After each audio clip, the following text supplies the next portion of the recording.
Good morning, everyone. I apologize for the delay. We were having some technical difficulties. If you're here with us today, you are joining us for our optional retirement plan webinar. This is geared towards employers. If you were expecting to be in the return to work webinar, that is this afternoon. If you are a participant, an ORP participant, you are welcome to stay with us and hear the information. Just know that there may be some language that we use or some processes that we reference that may sound foreign to you because they are related to employer functions. My name is Jessica Trosclair. I'm the ORP and Return to Work Program Manager here at the Teachers Retirement System. And today we're going to cover ORP itself. So what is the ORP? An overview of the changes from the recent legislative session. We'll briefly look at the differences between our TRSL regular system versus ORP, and then kind of let you guys know, employers, what to expect in terms of our rollout of information, new forms, and of course, what I think are going to be the more commonly asked questions. You are welcome to ask questions at any point in the webinar. We may not address them until the Q&A session at the very end, but if I see it and I could quickly answer it as I'm going through the slides, I'll definitely try to do so. Lastly, if you experience any kind of technical difficulty, you can press F5 to refresh your system. So let's get started. So ORP, when I'm referencing ORP, that is our optional retirement plan. This is a defined contribution plan that is offered in lieu of the TRSL pension system, which is a defined benefit plan. It was created and is available to unclassified employees within higher education. And it was designed, the intent is to accommodate individuals within that community because of the nature of their work or the frequency in which someone may move from state to state or school to school. This allows them to still accrue some sort of a retirement benefit with it being portable, meaning it can transfer from most states to states. Most other colleges and universities within the US offer some type of optional retirement plan.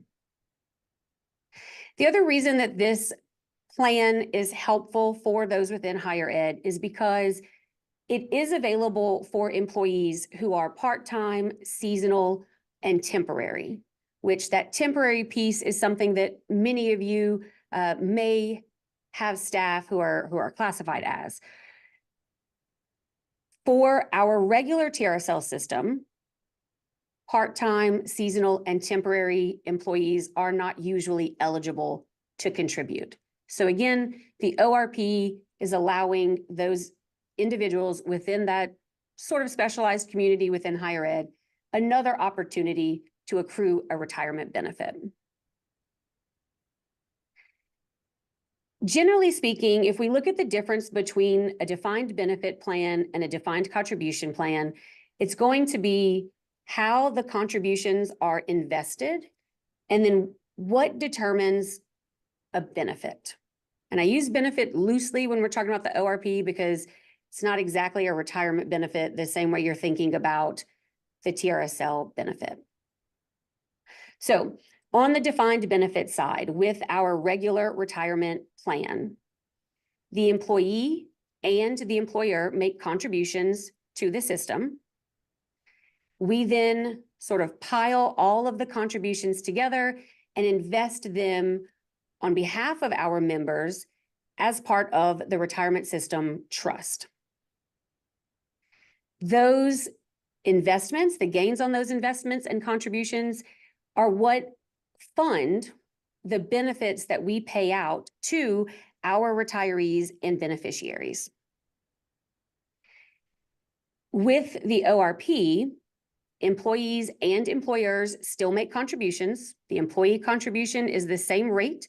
There's just a small admin fee that is deducted. The employer rate does differ slightly. but both entities or individuals make contributions. And in this scenario, the teacher's retirement system is really more of a flow-through agency. So we immediately take those funds and transfer them out to the ORP carrier or the vendor for each individual person.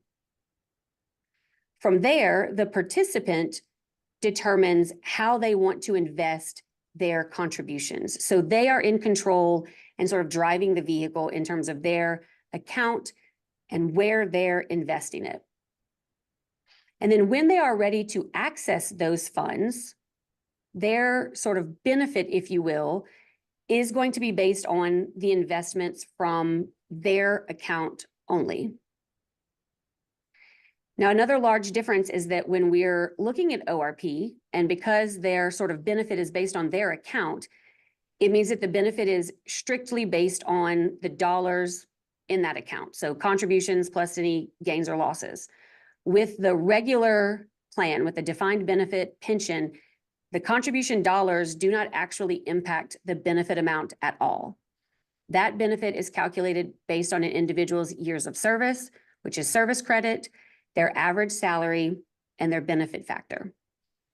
That is an important distinction to keep in mind when we start talking about the recent legislative changes and what options are available for someone who makes an election under that new law. Specifically, again, that with ORP, service credit is not relevant in any way, shape, or form. And with the TRSL benefit, contribution dollars do not equate benefit amounts. Okay, so just kind of put a little pin in that and we'll reference it again in a couple of slides. There are 3 ORP vendors. We've used the same vendors since the plan started in 1990. They've gone through a couple of name changes. The individual participant determines which vendor they want to open their account with. They can change vendors at any point in time. And these vendors offer other types of plans, even other types of governmental plans.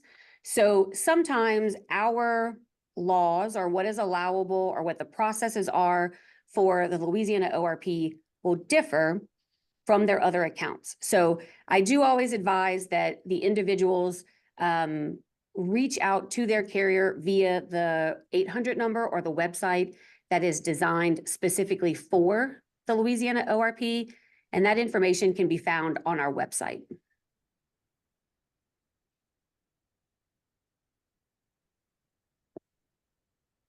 Historically, the option to join ORP was immediately irrevocable, meaning that once someone made that decision, they were always in ORP. You've probably heard us say over the years, once ORP, always ORP.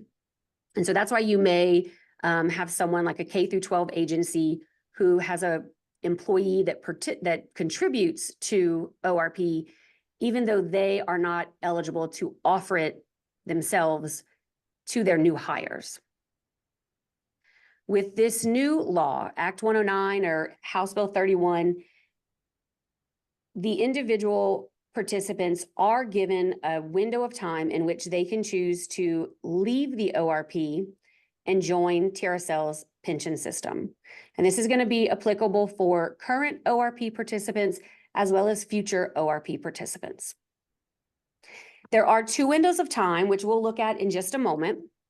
But I do want to clarify that once an individual makes the decision to move to TRSL, so once they leave ORP, they will never be able to go back into the optional retirement plan. So it is immediately irrevocable, even if their transfer window has not expired.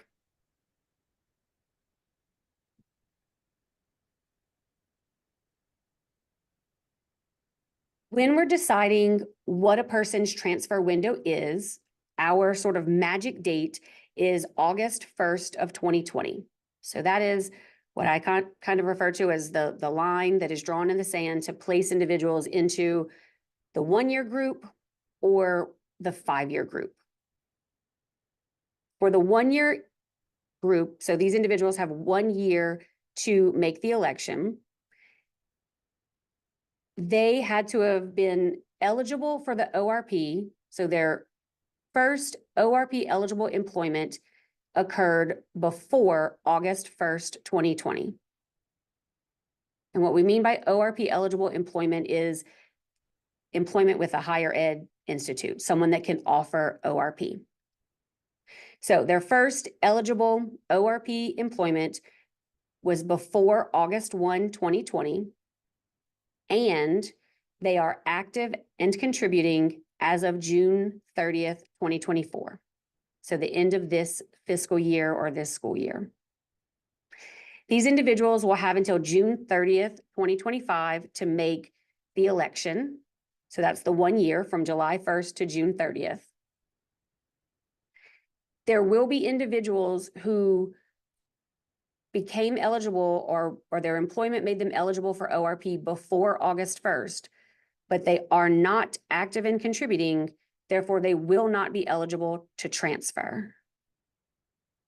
And we'll kind of look at something in a minute that'll help guide you guys in making these distinctions. The 5-year window is going to be individuals whose first ORP eligible employment date was on or after August 1st, 2020.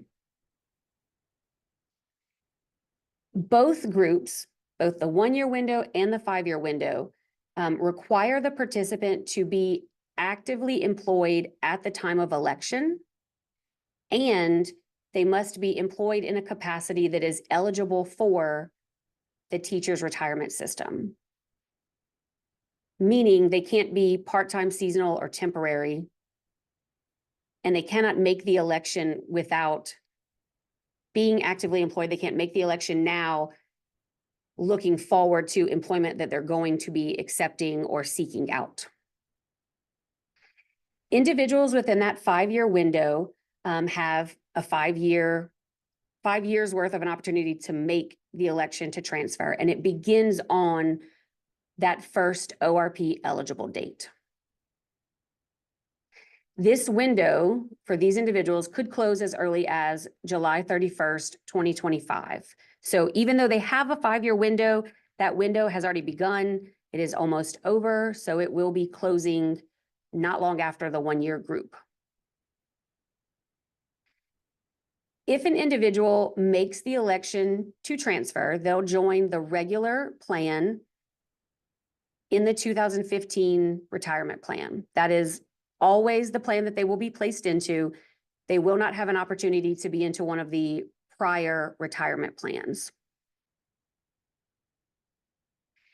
We know this is a lot to navigate. So as we're changing our system, adding these program changes, what we've done is create a flag on member summary that identifies individuals who are eligible to transfer, which window they are in, and when that window expires.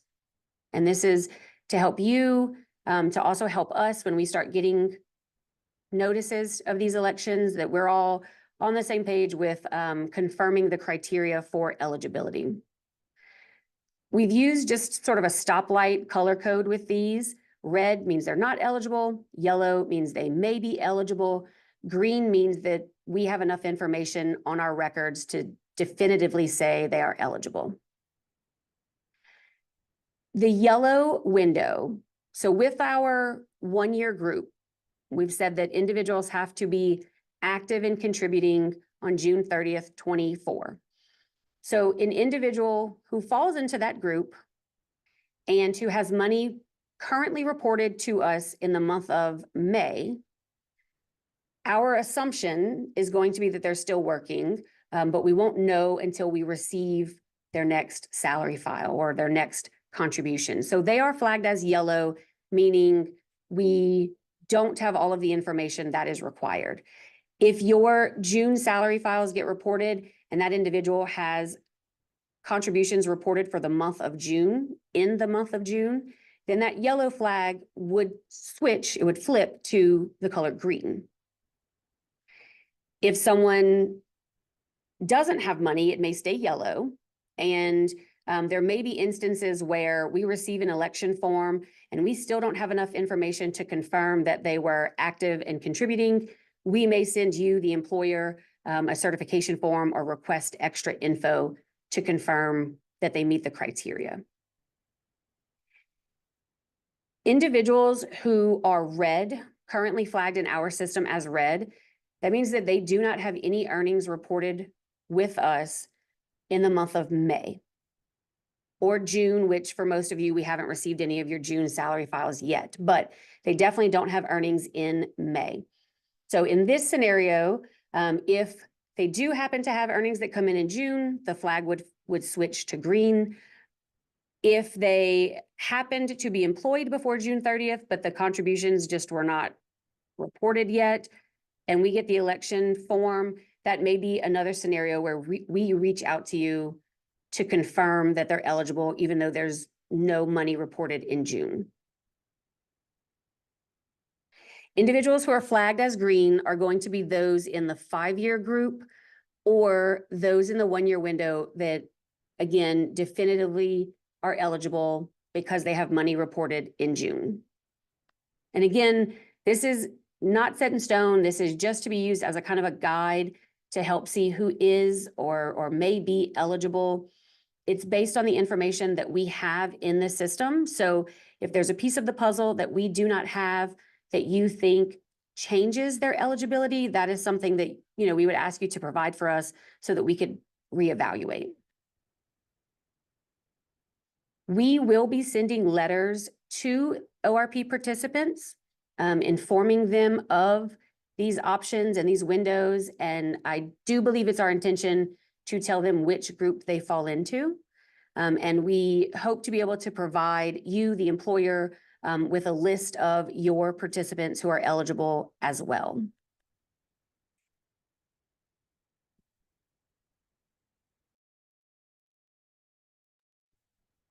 So once someone makes the election to join TRSL, so we've talked about their eligibility, we've talked about the flags and how you can right now kind of guesstimate who is or isn't eligible. We'll be sending letters out once we receive the last salary file for the fiscal year. So once someone knows that they're probably eligible and they're ready to actually make that election, they're going to do so on a paper form. There's not going to be an online enrollment for you, the employer, to submit. You will sign that form with the participant, similar to a TR, the retained membership form. The date in which we receive that form is what will determine when their enrollment in the TRSL system goes into effect. And it's always going to be that their ORP date ends the month following the month in which we receive the form, meaning we receive the form in May, they stop contributing to ORP in June, they start contributing to TRSL on July 1st. Now, there is one exception for this, and that is individuals in the 1-year group who remit the form to teachers' retirement system, and it is received on or before December 31st. The earliest date in which those individuals could join TRSL is going to be February 1st, 2025. Again, any form that we receive for the 1-year group by December 31st, their start date in the TRSL system will be February 1st. If we receive the form July 1, 25 or after, then they're going to hit the same criteria, meaning it will be the following month. We receive the form in March, they become active in TRSL in May 1st. There will be a couple of months because of this sort of future enrollment date. There may be 1 month, possibly 2, where you're going to be submitting both a System 6 ORP file and a System 4 regular salary file for a singular person. And that's because when you guys start reporting for their TRSL time, you should be separating their earnings for a pay period based on the dollars that were physically earned beginning on that first of the month. So you're probably going to have a pay period that includes maybe a week that was under ORP and a week that was TRSL.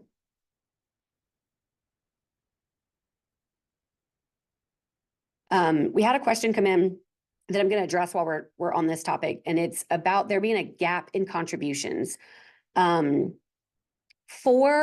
the 5-year window, there could definitely be a gap in contributions. You could have someone who is not currently employed, is still within their 5-year window, they become employed, and at that point could make the election. The 1-year group typically will not have a gap, though if they have a change in employment, there could be a gap in the 2025 fiscal year. So they would have to have money May or June to even be eligible, but they may not have been fully employed at the start or midway through 2025. So there could be a gap in that first year before they make their election. And I hope that kind of answers your question. So the last piece that I just want to point out about these effective dates is that it is really important that we kind of really pay attention to when we are making the change in reporting contributions on the salary file for ORP versus the salary file for TRSL, because it is important that we don't send funds that should have been in the TRSL regular system to the ORP. And of course, we can't backdate ORP contributions. So we also want to have those sent out on time and not accidentally or erroneously have them reported, have ORP contributions reported under System 4. Okay, so just please keep in mind, this is not simply flipping a switch and you're reporting based on payroll periods. It's very similar to when someone starts contributing again after drop. You are basing it, TRSL System 4 enrollments based on that enrollment date and the dollars that they started accruing from that date forward. Okay. I'm not going to go into this too much. We have kind of a comparison brochure out there already. This is just formatted a little differently, a little easier to digest. The difference between TRSL and ORP. The primary pieces that someone needs to consider is the benefit type. So a lifetime benefit where someone can name a beneficiary versus an account with a contribution balance and there's no true benefit that is calculated. Lifetime benefits under TRSL with a pension plan the member will never outlive their benefit. Whereas on the ORP side, that benefit, if you will, ends once the account balance is depleted. Other pieces that are important for someone to take into consideration would be disability and survivor benefits. We really advise that a participant sit down with their financial advisor or their ORP advisor. They need to not just consider the difference in benefit amounts or dollars, but also take a realistic look at their career path or their expectations for the next 5 or 10 years, because the benefit of these two plans will differ for different communities or different employment scenarios. So again, this is definitely a tool that you guys can utilize to help advise your employees. It's something that they can use to help make a choice. It is a reference doc that we will probably be pushing out in our rollout, but we do highly encourage participants to seek advice from their financial advisor. So speaking of the rollout, this is kind of a timeline of events. We're going through the first sort of introductory training now. We will be releasing a new Form 16, which is the election to join ORP form. It should go live by July 1st. The transfer form, so the form that someone utilizes to leave the ORP and join TRSL, we expect that to go live sometime in August. And based on that, we anticipate the earliest reasonable enrollment date for someone who is transferring and falls into that 5-year window to be October 1st. The earliest enrollment date per statute for those in the 1-year group will be February 1st. And then the earliest dates in which these windows are closing is June 30th and of course, July 31st for the 5-year window. Throughout the next year, employers will be getting frequent communication from us, reminders about these windows, reminders about forms or processes. We want to make sure that everyone who is eligible is aware of this option, that they know what is out there for them. So we will be asking you as the employer to help us disperse this information and to speak with employees. You guys are typically in contact with them and have better contact info than TRSL has. Okay, so with that, I'm going to start by going over what we've already identified as the frequently asked questions, and then I will address the questions you guys have specifically. So the first is, how does someone make this election? We've already kind of touched on this. There will be an election form. We're calling it a 2TR, just stands for transfer. It will be made available to employers. It does require an employer signature as well as a signature from the participant. We will need to have an original mailed to us. The original has to be mailed to the retirement system. And then once we validate that form and confirm membership eligibility, staff within TRSL will do the actual enrollment. Again, this is very similar to our process when someone is retaining membership. I kind of mentioned that there will be a new Form 16 that will be going live very soon.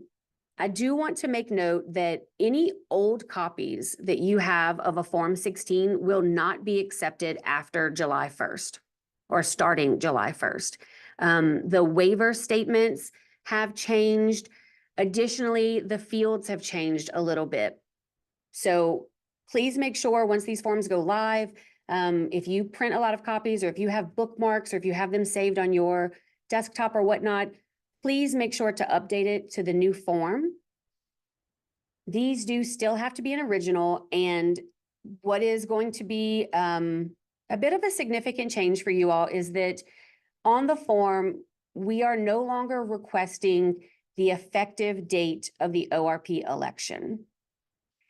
Instead, we're going to be asking you to provide the date of hire. And we're also asking you to provide some information related to their current employment status. So what is the date of hire with you, their current employer? What is their current employment status? Because we need to determine, especially for someone that's outside of that 60-day ORP window, if there should be any sort of enrollment in TRSL before they join ORP. Okay, so again, we're not asking you for an election date any longer. We're going to be asking you for their hire date. We will still use the same criteria to determine an election date. Okay, so that is not changing. We're just not asking you to put that on the form any longer.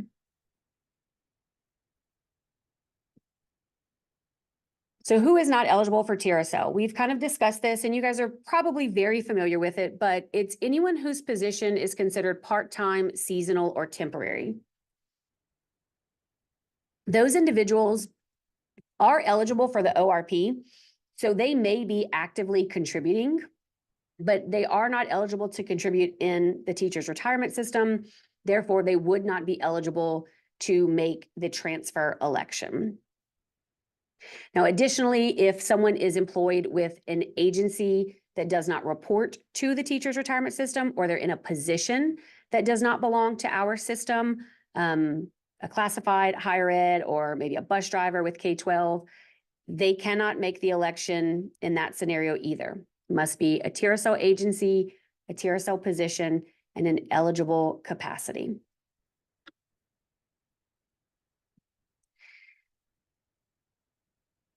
Those who make the election to join TRSL will be in the 2015 plan. We hit on that earlier.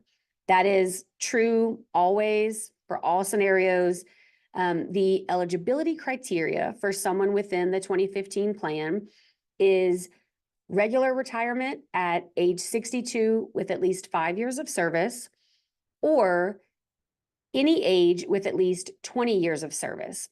But that would be considered sort of the early benefit or actuarially reduced. Currently, and I'm going to clarify it here because it is something I have seen from the other webinar and questions that we've gotten. Those who are in the ORP do not have retirement eligibility in terms of an age or a number of years of service the way those in the pension system do.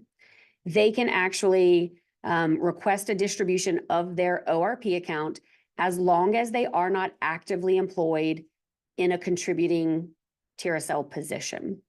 Okay. There is no age requirement. Now, they are limited in the type of distributions they can take.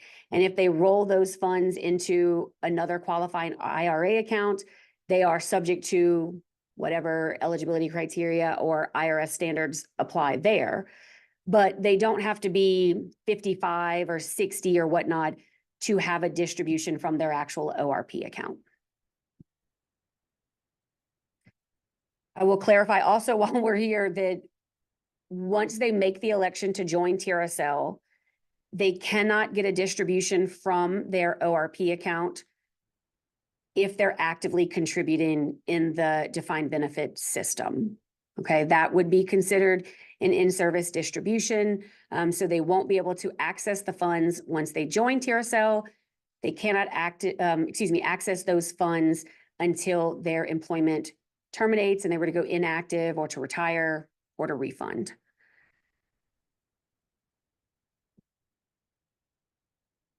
Okay, so this is a big one. Can ORP balances be transferred into TRSL? I have gotten this question a number of different ways, and the answer is always going to be no, no matter how we slice it and dice it, or if we're using the word transfer or purchase or roll over, any of that, the answer is no. The ORP account will always remain separate from the TRSL pension account or that benefit that they're going to earn. At no point in time are they eligible to roll those funds over or to have any sort of credit recognized in the TRSL system for their years in which they contributed to the ORP. So,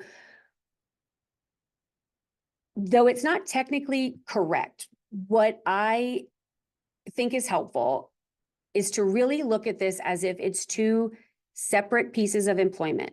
I realize for you, the employer, they may have been continuously employed this entire time, but you have to separate their ORP employment period or even pretend that it didn't exist and pretend that they were employed and started with you on that first of the month in which they joined TRSL. And from there, all of our active member laws and calculations and requirements are in effect. And it is wholly separate from the ORP account and any of those rules. At no point in time do the two sort of impact one another, with the exception of them not being able to get a distribution of the ORP account while actively contributing. This harkens back to that earlier slide where we talked about ORP benefits being based on dollars and TRSL benefits being based on service credit. There is no service credit assigned to ORP. There's nothing that we could make equitable to service credit. So there is just nothing to recognize, to purchase, to transfer in the TRSL system.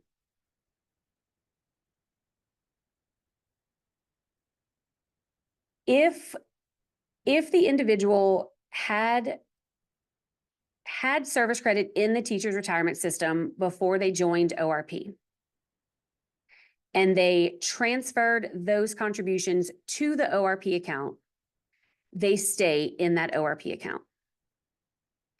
If the service credit, the sort of pre-ORP service credit is still on record, meaning it's an open balance with TRSL, that service credit will be recognized at the point of retirement for calculation purposes only. It will not help someone reach their 5-year or 20-year eligibility mark. If they refunded their TRSL time, then joined ORP, and are now electing to rejoin TRSL, they will be eligible to purchase the refunded time. And by purchasing the refunded time, they would be eligible for calculation and eligibility service credit. Okay, so 3 different scenarios for those who may have had service credit going into ORP. Most of the time, they're not going to get any sort of eligibility credit for their ORP accounts or that pre-ORP service credit within their new TRSL account. Okay, so similarly, same question, just sort of a different wording, is that someone cannot use their ORP contributions to purchase service credit. Because again, our system does not allow for the purchasing of airtime the way Lasers does, and there is no other service credit to purchase. So the state law does not allow for this in any way. Okay, I think I have hit on most of the larger questions. I do believe this presentation will be posted online. It will be available, a recording of the actual webinar will be available on our website. We'll also have it available on our YouTube channel, and a PDF copy of the slides will be available as well. I did have a question that came in earlier, and I think I may have another one about the transfer windows. So let me go back to that. These windows will populate probably by July 1st. If not within the coming days. So they will be out there, but they are intuitive. And so just keep in mind that someone may be flagged as red or yellow.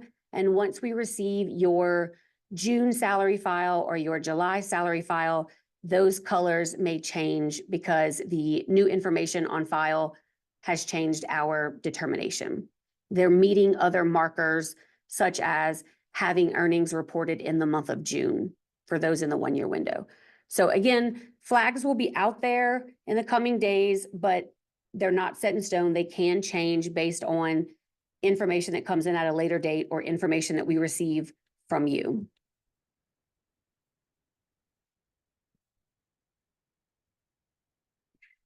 Someone has raised their hand. If you have a question, if you could please type it in the question box. That way we could answer that for you. We don't have too many other questions, but we had a lot in the last webinar. So I'm going to wait for just a second and see if anyone else has questions. And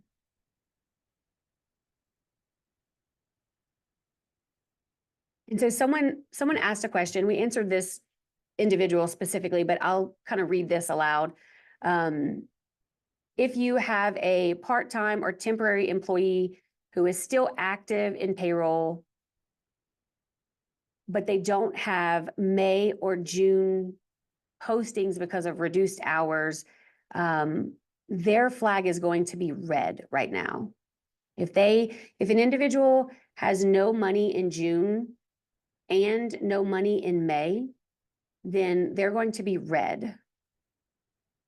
If they have money in May, but no money in June, either because they didn't have anything to report in June or because we haven't received your June salary file, they would be yellow. You can still submit the form if you feel that that flag is incorrect and it's going to change and it's just delayed because of the nature of salary files being reported or whatnot. You can submit the form. We will have a certification form that we'll ask the employer to complete to provide that additional info to us. Once all of this goes live, though, for the most part, June salary files should be received. So you can utilize that with a little more confidence that those yellows are not going to change too much. But again, just know that it's not set in stone.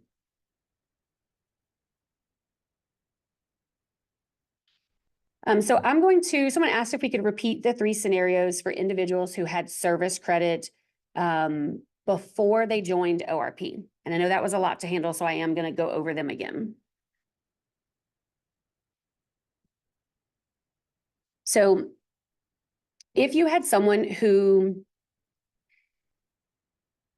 when they joined ORP, they had contributions in the TRSL account. It could have been in the current fiscal year. It could have been in a closed prior fiscal year. They would have had the option to transfer those contributions to their ORP account or to leave them in the TRSL system. If they elected to transfer those contributions out of System 4 or out of the TRSL plan into their ORP account, then those contributions will remain in the ORP account. They cannot be transferred out and sort of converted back to service credit. And you would see these individuals on member summary, they would have an ORP status, and then their System 4 status would say inactive or something similar to show, it would show ORP transfer, and they would have a service credit balance of 0 to show that that has been transferred out. If they elected to leave the contributions there, then the status would say inactive or similar, and there would be a there would be a service credit balance. If that service credit balance is there and they elect to join TRSL, that service credit will be utilized when the person retires and we calculate their benefit. So it will be recognized as service credit for computation, but not for eligibility. Those who were in TRSL and they refunded, then later joined ORP, and then are now joining TRSL, they will be eligible to purchase the refunded service credit. Okay, on their system, to us, current day, before that purchase, they would look like their TRSL account started for the first time after ORP. That refunded time sort of starts their TRSL clock over. They would be eligible to purchase that service credit. If they purchase it, they would receive service credit for both computation and eligibility purposes. And this is something that we may address in some of the resources that we have online or some of the flyers that we put out to you guys. But of course, if you have a question or you have a scenario, you're welcome to reach out to us. So another question asked was about how your faculty members or your staff don't typically have earnings in the summer. And we know this, we kind of anticipated this. So that is why, as long as someone had earnings in May, we're flagging them as yellow, because we know that there's a very good chance that they are still employed with you. They're still active. There's just nothing else to report until July, August, or September, whatever your pay schedule is and whatever their months of contract is. So we recognize that June will not always have money in it. If they are flagged as yellow because they have earnings in May and then earnings come in July, they'll change to green. If earnings came in December and it's still, you were the employer for the earnings in the previous fiscal year, we may ask you to confirm that they were active and employed and contributing on 6/30, but we anticipated there not being any earnings in June, and we've sort of accommodated that in our procedures. Someone can make the election to leave the ORP and join TRSL with a new employer. So if they seek new employment and they're employed with someone else, and that entity is even a K through 12 agency, they are eligible still to make the election. They do not have to be with a higher ed institute to elect to join TRSL.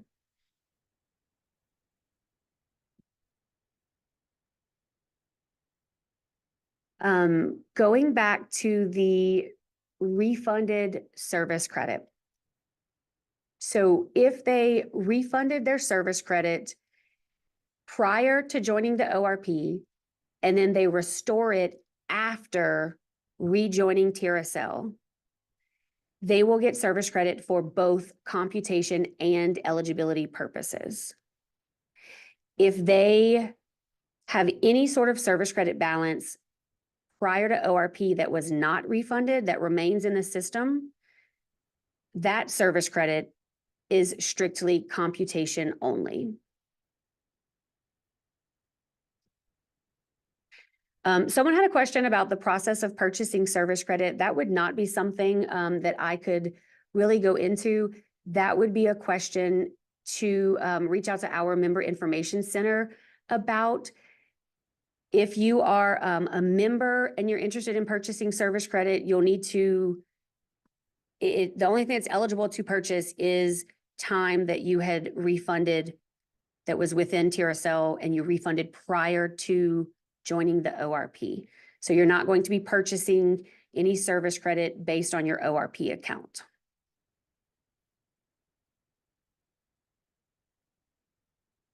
Okay, so I think that has been the majority of the questions. We're going to go ahead and kind of close it out at this point. This again will be made available online. You guys can always reach out to us if you have questions. Employers, you can reach out to us in the Employer Services Department. Please keep in mind that if participants have questions or any of the questions are related to the TRSL benefits, then that participant should really contact our Member Information Center to ask those questions. It's going to be, again, our regular active member laws, but we're not going to be able to provide any estimates when they're looking at dollars and comparing their ORP account balance to a projected TRSL balance. We have a calculator that is available online, but those are definitely things we would encourage them to speak to their financial advisor about. Okay. All right, so thank you all for joining us today and sticking with us this long. I hope it has been helpful. And again, please reach out if you have questions. Thanks.